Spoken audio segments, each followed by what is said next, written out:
இதெல்லாம் மோடி பேசுறது தான் ரொம்ப வேடிக்கை. பிஎம் கேர்ஸ்ன்னு சொல்லி எல்லா அரசு துறையினுடைய இணையதளங்களிலும், அரசு துறையினுடைய பல்வேறு அவங்க நடத்தக்கூடிய ஆப் எல்லாத்துலயுமே பிஎம் கேர்ஸ்ன்னு சொல்லி ஒரு இத உருவாக்கி, அதன் வழியாக எத்தன லட்சம் கோடி வந்து இவங்க வசூல் பண்ணாங்கன்னு இதுவரைக்கும் கணக்கு சொல்ல மாட்டேங்கிறாங்க.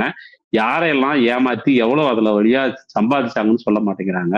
ஆர்டிஐல போட்டா அத சொல்ல வேண்டிய அவசியம் இல்லன்னு சொல்லி இன்னைக்கு வந்து வருது.